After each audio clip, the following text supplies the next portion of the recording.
యోబు గ్రంథం 8వ అధ్యాయము 7వ వచనాన్ని మనం చదువుకుందాం. అప్పుడు నీ స్థితి మొదట కొద్దిగా నుండినను తుదను నీవు మహాభివృద్ధి పొందుదువు. మన స్థితి ప్రారంభము ఎలాగున్నా కానీ, మన స్థితి దేవునిలోకి వచ్చినప్పుడు ఎలాగున్నా కానీ, మన స్థితి దేవుని దగ్గరకు వచ్చిన తర్వాత ఎలాగ లోకానికి కనబడుతున్నా కానీ, చివరికి మన స్థితి ఎలాగ మార్చబడాలి, ఎలాగ మార్చబడుతుంది అని అడిగితే ప్రభువు అన్నాడు, అభివృద్ధి కాదు, మహా అభివృద్ధి కలిగిన స్థితిలోకి మనం వెళ్ళాలి. ఆమేన్.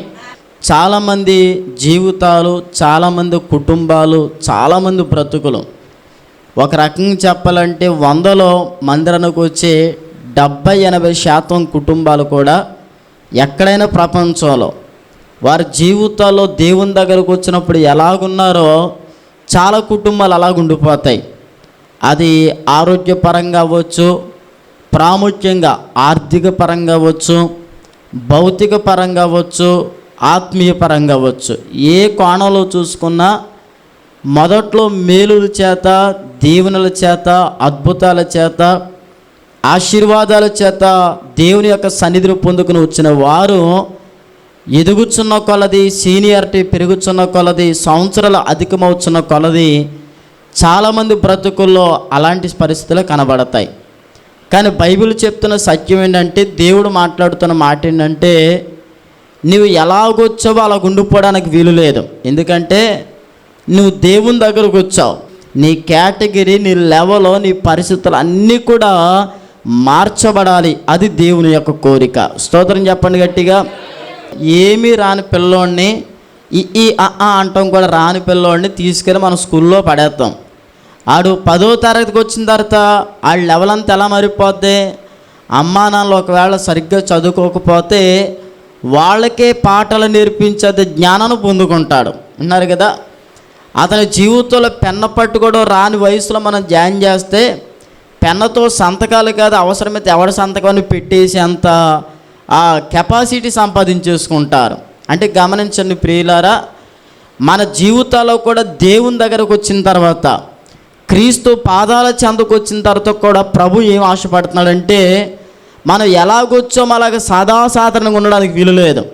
మనం ఏ కష్టముతో వచ్చామో, ఏ నష్టముతో వచ్చామో, ఏ వ్యాధితో వచ్చామో, ఏ ఇరుకుతో వచ్చామో, ఏ కలవరంతో వచ్చామో, ఎలాంటి రోగంతో వచ్చామో, ఎలాంటి భయంకరమైన సమస్యల వలయాల్లో ఉండి వచ్చామో వాటి నుంచి విడిపించబడాలి. విడిపించబడటమే కాక మనందరి జీవితంలో ప్రాముఖ్యంగా అనేకులకు పెట్టగలిగినట్లుగా మహాభివృద్ధిలోకి మనం వెళ్ళాలి. స్తోత్రం చెప్పండి గట్టిగా.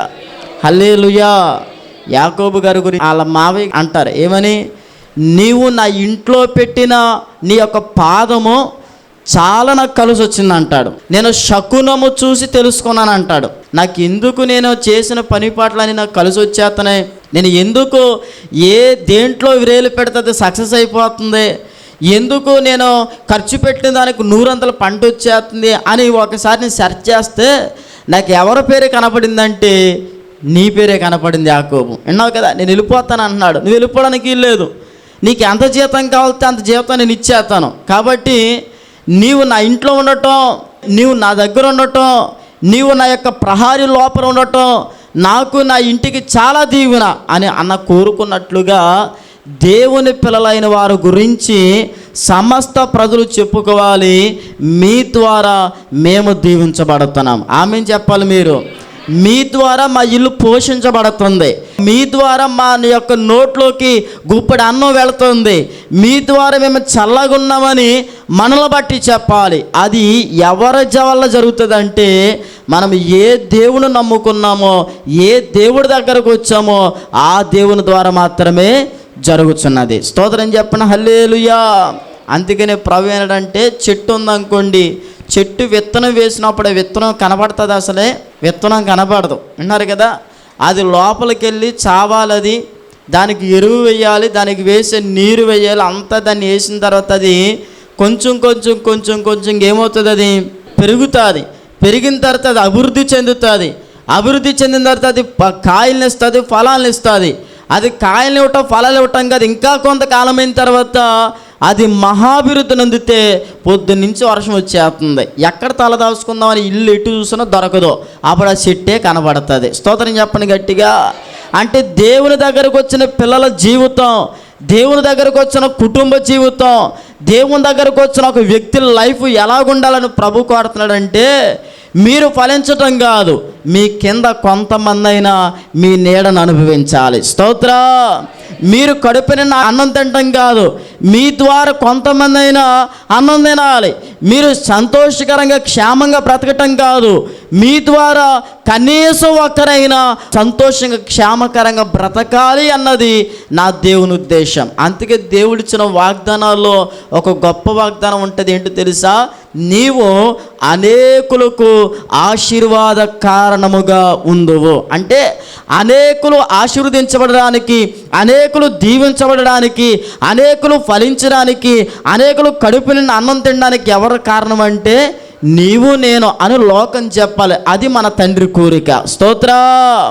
కానీ అలాంటి స్థితిగతులు కనబడుతున్న అడిగితే చాలామంది జీవితాల్లో అలాంటి స్థితిగతులు లేవు. అంటే కనీసం వాళ్ళ జీవితాలనే అభివృద్ధి లేక, వాళ్ళ జీవితాలనే సరిహద్దులు విశాలపరచబడలేక, వారి జీవితంలోనే ఉంటుందా ఉండదన్న పరిస్థితులు, ఇంట్లో నిలుస్తుందా నిలవదన్న పరిస్థితుల చేత చాలామంది ఇంట్లో కలవరాలు, కొదువులు, సమృద్ధి లేని పరిస్థితులు, అభివృద్ధి లేని పరిస్థితులు అనుభవిస్తూ ఉన్నారు. కానీ ప్రభువు యొక్క చెప్తున్న మాట, నీ స్థితి మొదట కొద్దిగా ఉన్నా కానీ మందిరానికి వచ్చిన నీ జీవితంలో 1 సంవత్సరం, 2 సంవత్సరాలు, లేదా 5 సంవత్సరాలు, లేదా 10 సంవత్సరాలు అది కొంచెంగా కనబడుతున్నా కానీ నేను చెబుతున్న వాక్యానుసారమైన వాగ్దానం ఏంటి తెలుసా అని ప్రభు అన్నాడు. నీ స్థితి చివరికి ఎలాగ మారిపోద్దంటే అనేకులకు నీవు సేద తీర్చే వ్యక్తిగా మారిపోతావు అన్నాడు ఆయన. ఆమేన్. అలాంటి అనుభూతికరమైన ఆశీర్వాదాలు మన జీవితంలో మనం పొందుకోవాలి. అలాగని చెప్పి ఇప్పుడు ఈ మాటలు వింటున్న మీలో కొంతమందికి అనుమానం వస్తుంది, నిజమే కదా, నా ద్వారా ఎవరో పోషించబడట్లేదు కదా, నేను ఎవరికి అన్నం పెట్టట్లేదు కదా, నా ద్వారా ఎవరో కూడా సేద తీరట్లేదు కదా, నా ఇంటి నీడలో ఎవరు ఉక్కులు కూడా బ్రతకట్లేదు కదా అనుకోకండి. ఈ రాత్రి మందిర స్థానంలో కూర్చున్న వారందరినీ నా దేవుడు అలాంటి దీవెనలతో దీవించబోతున్నాడు. గట్టిగా చెప్పండి ఆమేన్. మరి ఎందుకు జరగలేదు, ఎందుకు జరగట్లేదని మీరు అనుకుంటే విన్నారు కదా, విత్తనాలన్నీ ఒకేసారి ఫలించవు. కూర విత్తనాలు కొన్ని నెలల్లోనే ఫలిస్తాయి, కొన్నేమో కొన్ని సంవత్సరాలకు ఫలిస్తాయి, కొన్ని చెట్లేమో కొన్ని సంవత్సరాలు కాదు సంవత్సరాలు దాటిపోయిన తర్వాత ఫలిస్తాయి, కొన్ని చెట్లేమో అవి ఇంకా చచ్చిపోయే స్థితిలోకి పనికొచ్చే రీతిగా మారుతాయి. అలాగే మన జీవితంలో కూడా మన పక్షంగా దేవుడు కలిగిన ప్రణాళికలు, మన పక్షంగా దేవుడు కలిగిన ఆలోచనలు, మన మీద దేవుడు కలిగిన ప్రణాళికల ప్రకారం మనం ఎప్పుడు ఫలించాలో, ఎప్పుడు ఒకరికి మన చేతి ద్వారా సహాయాన్ని అందించాలో, మన చేతి నీడలో, మన ఇంటి నీడలో, మన పనుల నీడలో ఎప్పుడు ఒకరు పోషించబడాలో నా దేవుడు ఖచ్చితంగా తగిన కాలం ముందు మనల్ని ఫలింపజేసి అలాగ వృద్ధిలోకి నడిపిస్తాడు. అప్పటి వరకు మనము దేవుని తట్టు ఎదురు చూడాలి. హల్లెలూయా. కాబట్టి దేవుడు మీ విత్తనాలను ఎప్పుడు మీరు వేశారో దేవునికి తెలుసు. అయితే మీరు వేసిన విత్తనాన్ని దేవుడు ఎలాంటి విత్తనంగా ఆశీర్వదించబోతున్నాడు అది మాత్రం దేవునికి తెలుసు. ఆమేన్.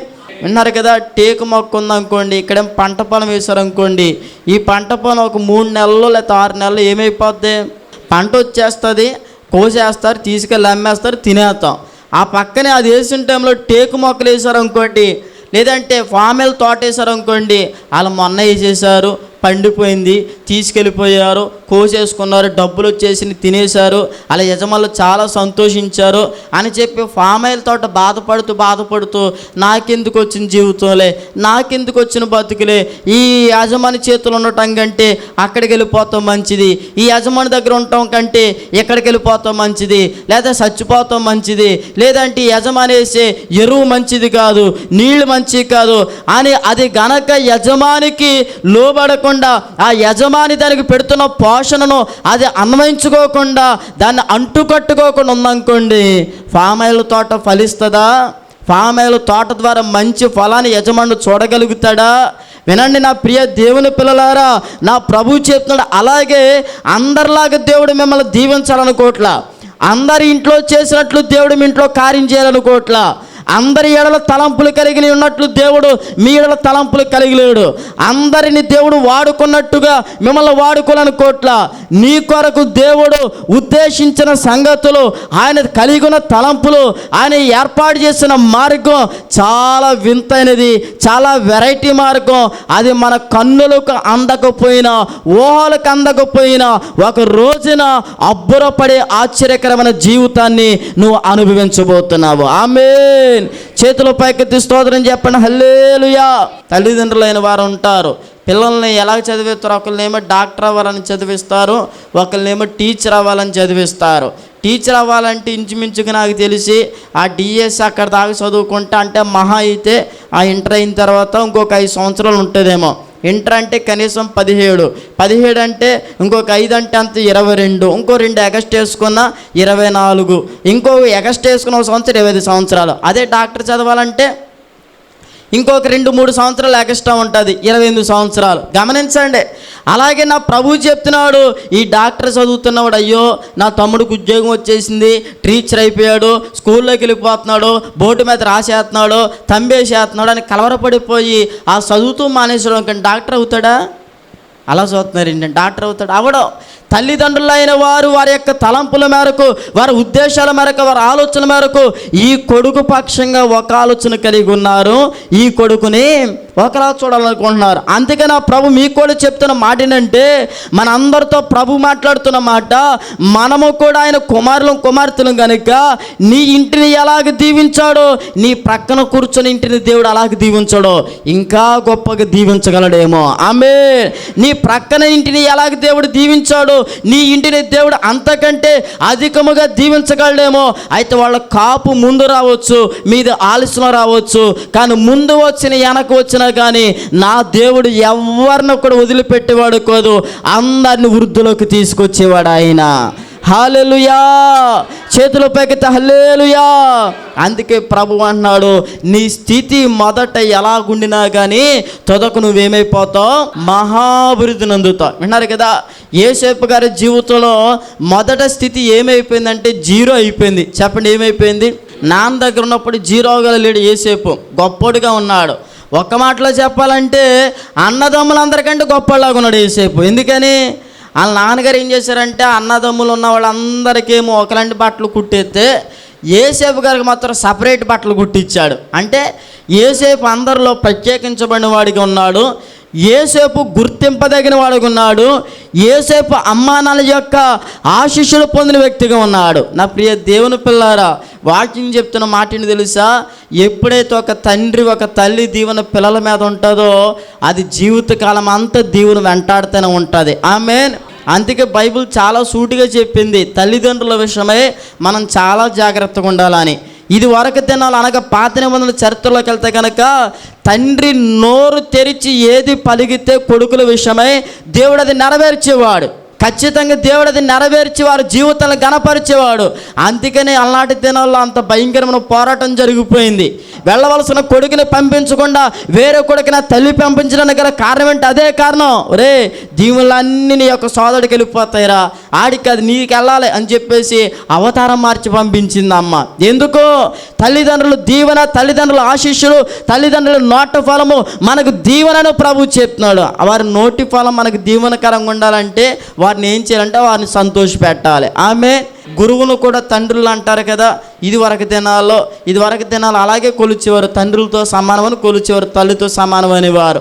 ఆ మాస్టర్కి హోంవర్క్ బాగా చేసేసాం అనుకోండి, వెరీ గుడ్ అని నవ్వుతాడా, బ్యాడ్ బాయ్ అని కొడతాడా?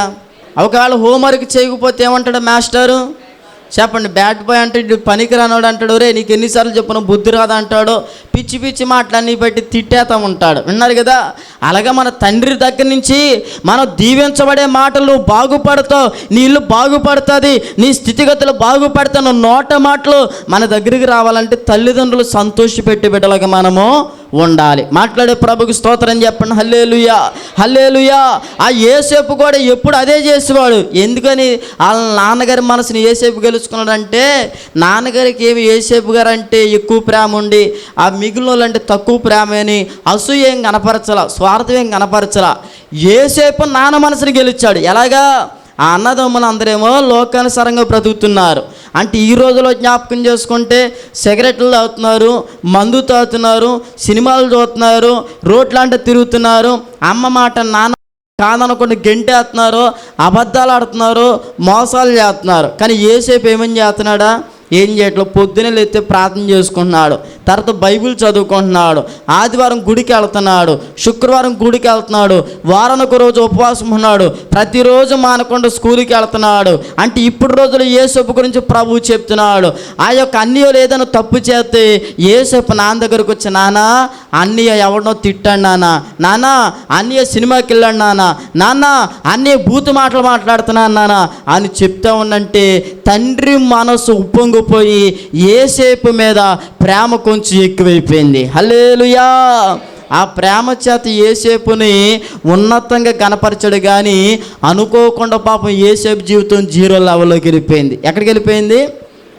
అందరూ ప్రేమించేస్తున్నారని, ప్రాముఖ్యంగా నాన్న ప్రేమించేస్తున్నాడని, రేపొద్దున ఆస్తులు పంచి పెట్టాల్సి వస్తే అడిగి ఎక్కువ ఇచ్చేస్తాడేమోనో, మొత్తానికి ఏదో మనసులో పెట్టేసుకుని కంగారు పడిపోయి ఆ కలభావాన్ని ఒక్కటి మాత్రం అర్థం ముందు పెట్టేసుకుని ఆయన తీసుకెళ్ళి తోసేశారు, గోతులు అమ్మేశారు. తర్వాత ఇంత భయంకరంగా యేసేపు జీవితం 0లోకి వెళ్ళిపోయి ఇదివరకు ఏది కావాలమ్మ అది పెట్టేది, కానీ ఇప్పుడు యేసేపు జీవితం ఏది పెడతాది తినవలసిన స్థితిలోకి వచ్చేసింది. ఇది వరకు నాన్న నాకు కావలసిన బట్టలు అడిగితే కొనిచ్చోడు, కానీ ఇప్పుడు ఉన్న 2 ఒక్క జతల్ని మరలా ఉతుక్కుని యేసేపు వేసుకొని భయంకరమైన స్థితిలోకి యేసేపు జీవితం వచ్చేసింది. కానీ చివరికి మన అధ్యాయాన్ని చదివితే యేసేపు జీవితం ఎంతగా దీవించబడిందంటే, వాక్యాన్ని మనం జాగ్రత్తగా పరిశీలిస్తే ఏ అన్నదమ్ములు యేసేపును గెంటేశారు, ఏ అన్నదమ్ములు యేసేపును అమ్మేశారు, ఏ అన్నదమ్ములు యేసేపు అంటే ఈర్ష్యను పెంచుకుని స్వార్థం పెంచుకుని వెలివేశారు, ఏ యొక్క అన్నదమ్ములు యేసేపు మీద కోపం పెంచుకున్నారు, ఆ అన్నదమ్ములు యేసేపు దగ్గరకు వచ్చి చేతులు చాపే పరిస్థితిలోకి యోసేపుని దేవుడు మహావృద్ధిలోకి తీసుకెళ్ళాడు. స్తోత్రం. ఇంకా ఒక్క మాటలో చెప్పాలంటే అన్నదమ్ములు అంటే ఇంట్లో వాళ్ళు కాబట్టి పర్ల, అన్ని తమ్ముడు దగ్గరికి వెళ్తాడు, తమ్ముడు అన్ని దగ్గరికి వెళ్తాడు, అదంతా నార్మల్ అనుకోవచ్చు. కానీ ఆ యొక్క రాజ్యాధికారి కూడా ఏమన్నాడు తెలుసా? యేసేపు నీ సెలవైతే తప్ప నా ఇంట్లో ఏ కార్యం జరగడానికి కూడా వీలు లేదు. అంటే రాజు ఇంటి మీద కూడా యేసేపుకి అధికారం వచ్చేస్తుంది. అంటే ఇప్పుడు రాజ్యం అంతా ఎవరి నీడలో ఉంది? రాజ్యాధికారి ఇల్లు ఎవరి చేతిలో ఉన్నది? యోసేపు గారి చేతులు ఉంది. అంటే యోసేపు వలనే ఎంతమంది పోషించబడుతున్నారని చెప్పడం కంటే యోసేపు వలనే రాజు కూడా సమాధానంతో సంతోషంగా ఉన్నాడు. అంత మహాభివృద్ధి చెందాడు యోసేపు. హల్లెలూయా. ఈ రాత్రి నా ప్రభు చెప్తున్నాడు, ప్రియ దేవుని పిల్లలారా, దేవుని దగ్గరకు వచ్చిన జీవితంలో నా స్థితి ఎలాగుంది ఏంటో అనుకుంటున్నానేమో, దేవుని దగ్గరకు వచ్చిన నీ జీవితంలో నా పరిస్థితి ఎప్పుడు మారుతుంది అనుకుంటున్నాయేమో, దేవుని దగ్గరకు వచ్చిన నీ జీవితంలో ఎంతకాలం ప్రార్థన చేయాలి, ఎన్ని రోజులు ప్రార్థన చేయాలి, ఎన్ని నెలలు ప్రార్థన చేయాలి అని ఒకవేళ దిగులుతో కుమిలిపోతున్నాయేమో, ప్రభు చెప్తున్నాడు, నీ స్థితి మొదట కొద్దిగానే కనబడుతుంది, ఏం కలవరపడకు, నా దేవుడు నీ కొరకు ఏర్పాటు చేసిన దారులు ప్రత్యేకమైనవి, ఆలస్యమైన కానీ దాని కాపు మాత్రం చాలా గొప్పగా ఉండబోతుంది. స్తోత్రం. హల్లెలూయా. యేసేపు చిన్న వయసులో త్రోసివేయబడితే ఇంచుమించి యవ్వన కాలం దాటేసి వయసుకి యేసేపు దీవించబడ్డాడు. అంటే ఎన్ని సంవత్సరాలు శ్రమ భరించాడు? ఒక రోజు కాదు, 2 రోజులు కాదు, ఎన్నో నెలలు, ఎన్నో సంవత్సరాలు భరించాడు. కానీ యేసేపు ఎక్కడ కూడా దేవుణ్ణి మర్చిపోలేదు. యేసేపు ఎక్కడ కూడా ప్రార్థన ఆపలేదు. యేసేపు ఎక్కడ కూడా భక్తిలో దిగజారిపోలేదు. యేసేపు ఎక్కడ కూడా ఈ దేవుడు నాకెందుకులే అని వేరే దేవుడు ఉన్నాడనుకుని అటు ఇటు దిక్కులు చూడలేదు. నా ప్రభు చెప్తున్నమాట, మీరు నమ్ముకున్న దేవుడు, మనం నమ్ముకున్న దేవుడు, మనం వచ్చిన దేవుడు, మన పిలిచిన దేవుడు, మన కోసం రక్తం కార్చిన దేవుడు, మన కోసం ప్రాణం ఇచ్చిన దేవుడు, మన ప్రేమించుచున్న దేవుడు మీతో ముఖాముఖిగా సూటిగా మాట్లాడుచున్న మాట, నీ స్థితి ఈరోజు రోజున ఒకవేళ నిరాశగా కనబడవచ్చు, కానీ ఒకరోజు నీ స్థితి చాలా అద్భుతంగా మలచబోతున్నాడు నా దేవుడు. ఆమేన్ చెప్పండి. ఈ రోజున నీ స్థితి ఒకవేళ ఒక ప్రశ్నార్థకంగానే ఉండిపోవచ్చు, కానీ మరలా నీ జీవితంలో నా దేవుడు జరిగించబోయే ఆ స్థిరమైన ఆశీర్వాదాన్ని నీవు పొందే రోజు నువ్వేమనుకుంటా తెలుసా? నా దేవుడు గురించి, నా యొక్క యజమానుడి గురించి, నా పరమ తండ్రి గురించి, నేను పెట్టుకున్న నమ్మకం గురించి లోకం ఎన్ని అనుకున్నదో అవన్నిటిని కూడా తారుమారు చేశాడని అందరిలో దేవుళ్ళను నువ్వు ఆయన గణపరచగలుగుతావు. ఆమేన్. ఆ స్థితిని దేవుని కోబోతున్నాడు. అందుకే ప్రభు అన్నాడు, నువ్వు మందిరంలోకి వచ్చిన తర్వాత నీ స్థితి ఎలాగుందో అలాగుండటం దేవుని చిత్తం కానే కాదు. మీకు ప్రార్థన రాని వారికి వచ్చారు, కానీ నా దేవుడు చెప్తున్నమాట, ఆయన రాకడ వచ్చే టైంకి లేదా మన పోకడ జరిగేటానికి మనం ఎలా మారిపోవాలి తెలుసా? ఎదుటి వ్యక్తుల కోసం ప్రార్థన చేసే వ్యక్తులుగా మారిపోవాలి. ఆమేన్. గట్టి చెప్పండి ఆమేన్. మీరు బైబిల్ చదవని వ్యక్తులుగా మందిరంలోకి వచ్చారు, కానీ ఆయన రాకడ ఆలస్యమైతే, మన పోకడ ఆలస్యమైతే మన యొక్క విశ్వాస జీవితం లోతైన అనుభవంలోకి నడిచే కొద్ది మనం ఎలా మారిపోవాలంటే వాక్యాన్ని చదవటం కాదు, వాక్యాన్ని బోధించే వరకు మనం దేవుని శిష్యులుగా మారిపోవాలి. ఆమేన్. గట్టి చెప్పండి ఆమేన్. మీరు ఆధ్యాత్మిక జీవితంలో అసలు ఏమీ రాని వారిగా, ఫలించిన వారిగా, వరాలు పొందిన వారిగా, ఆత్మను పొందిన వారిగా, కృప అంటే, వాక్యం అంటే, సన్నిధి అంటే, ఆరాధన అంటే, పాటలు అంటే తెలియని వారిగా వచ్చారు. కానీ నా ప్రభు యొక్క మాటలు సెలవిస్తున్న వాగ్దానాలు ఏంటో తెలుసా? నీ యొక్క జీవితంలో నా దేవుడు కోరుకుంటున్నాడు, నీవు అనేకులకు నీ ఆత్మీయత ద్వారా దేవునిలోకి నడిపించి ఉన్నతమైన స్థితిలోకి నువ్వు వెళ్ళిపోవాలి. ఆమేన్. పాటలు రావు అనుకోకండి. మీరు ఇంటికాడ ఖాళీ టైంలో పదే పాడుతూ ఉంటుంటే, వింటూ ఉంటుంటే ఆటోమేటిక్గా నా దేవుడు మీ ఆసక్తిని బట్టి నేర్పించేస్తాడు. ఆమేన్ చెప్పండి. పేతురు ప్రసంగాలు రావు, పేతురికి వాక్యం రాదు. పేతురికి అంతకుముందు ఎవరు కూడా పేతురికి ఇది వాక్యం బాబు, ఇది యేసు ప్రభు చరిత్ర, ఇది అంతకుముందు చరిత్ర అని చెప్పిన వారు లేరు. కానీ ఆత్మచేత నింపబడిన పేతురు ధైర్యంతో ఆసక్తితో నిలబడ్డాడంతే. ఒక్క ప్రసంగానికి 1000 మంది రక్షణలోకి వచ్చేసారు. స్తోత్రం చెప్పండి. నీకు ఏముండాలంటే ఆసక్తి ఉండాలంతే. అన్నారు కదా, ప్రార్థన రాదు అనుకోకండి. నాకెందుకు ప్రార్థన రాదు, నేను ఎందుకు ప్రార్థన చేయలేను, నాకెందుకు ప్రార్థన ఆ శక్తి నేను పొందుకోలేను, నేను ఎందుకు ప్రార్థన వరాన్ని కలిగి ఉండలేను అని దేవుని దగ్గర కూర్చుని వచ్చి రాని మాటలతోనే ప్రభుతో మాట్లాడండి. నా ప్రభు చెప్తున్నాడు, మీరు మంచి అత్యాసక్తితో మనసు విప్పి దేవునితో మాట్లాడి ప్రార్థన పరులుగా మారిపోతారు. ఆమేన్. గట్టి చెప్పండి ఆమేన్. ఇదిగో నా దేవుని యొక్క సంఘములో నేను ఏమి చేయలేకపోతున్నాను అనుకోకండి. నా ప్రభు చెప్తున్నాడు, మీ చేతనైనది దేవుని పని కొరకు మీరు చేయండి. రాబోయే దినాల్లో మీ ద్వారా అనేకులు నేర్చుకున్నట్లుగా మిమ్మల్ని దేవుడు ఆశీర్వదిస్తాడు. ఆమేన్. దేవుడు దీవిస్తానన్నాడు కదా, దేవుడు ఆశీర్వదిస్తాన్నాడు కదా, దేవుడు చేస్తున్నాడు కదా. ఈ రోజున స్థితి నిరాశగా ఉన్నా, ప్రశ్నార్థంగా ఉన్నా, జీరోగా ఉన్నా, ఏమి లేనోడిగా ఉన్నా, పని లేనోడిగా ఉన్నా, పని లేని దానిగా ఉన్నా, అన్నం లేకపోయినా, ఒక్కొక్క రోజు నా దేవుడు నా ద్వారా 10 మందికి అన్నం పెట్టిస్తానని వాగ్దానం ఇచ్చాడు కదని చెప్పి ఇంట్లో చల్లగా హాయిగా ఫ్యాన్ వేసుకుని పడుకోవడంగా దుప్పటి కప్పుకొని ఉన్నారు కదా. ఏం చేయాలి?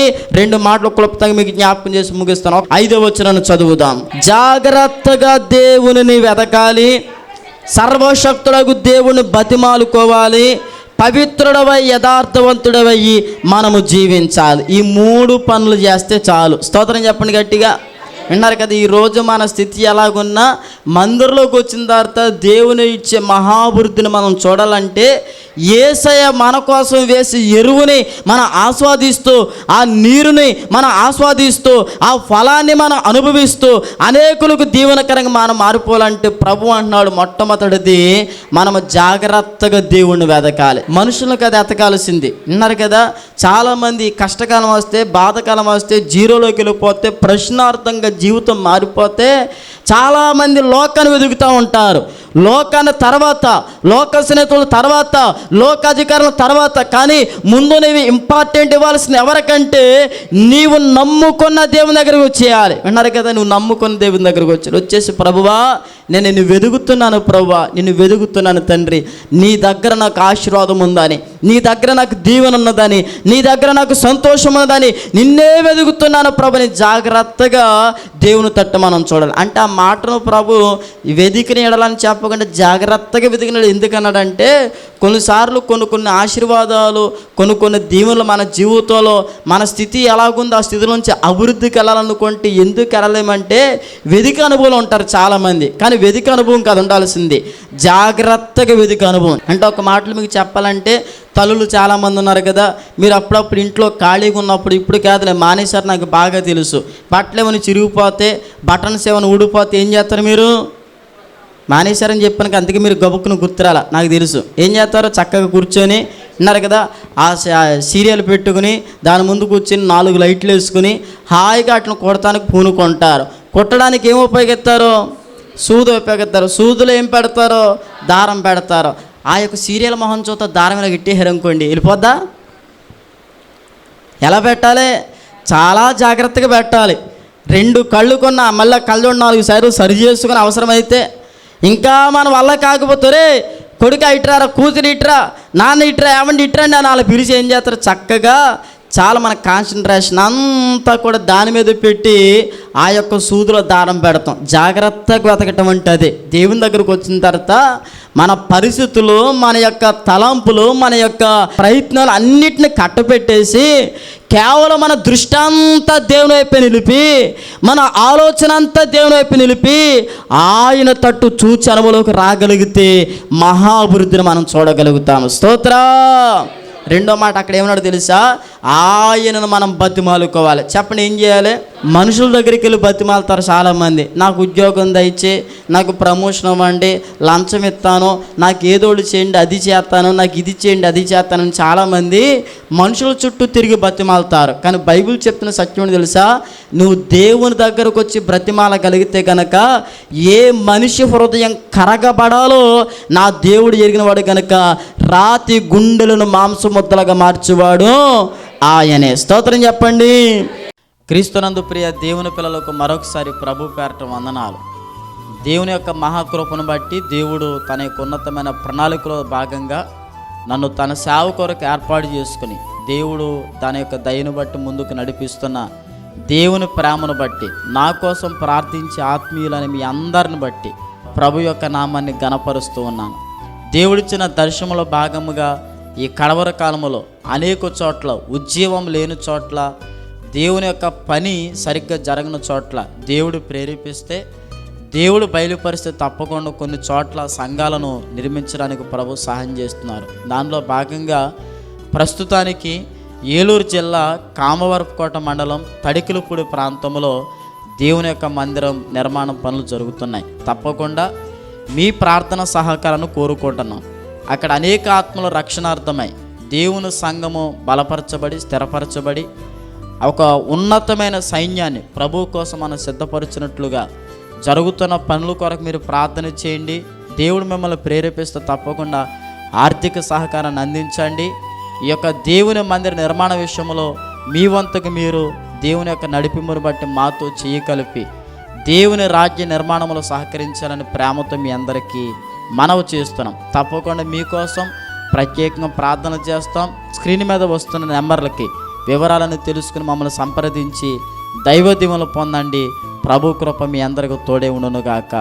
ఆమేన్. చాటపర్రు మన్నా సంఘంలో జరుగుతున్న ఆరాధనలకు మిమ్ములను మీ కుటుంబాలను ప్రేమతో ఆహ్వానిస్తూ ఉన్నాం. తప్పక రండి, మర్చిపోకండి. అనేక మంది ఈ ఆరాధనలో పాలు పొంది విడుదల పొందుతున్నారు, ఆశీర్వాదాన్ని పొందుతున్నారు, రక్షణ పొందుతున్నారు. అనేక మంది దేవుని వాక్యము చేత దైవికమైన శక్తిని పొందుకొనుచున్నారు. మర్చిపోకండి, తప్పకుండా పాల్గొనండి. యేసయ్య మహిమ కార్యాలు చూడండి.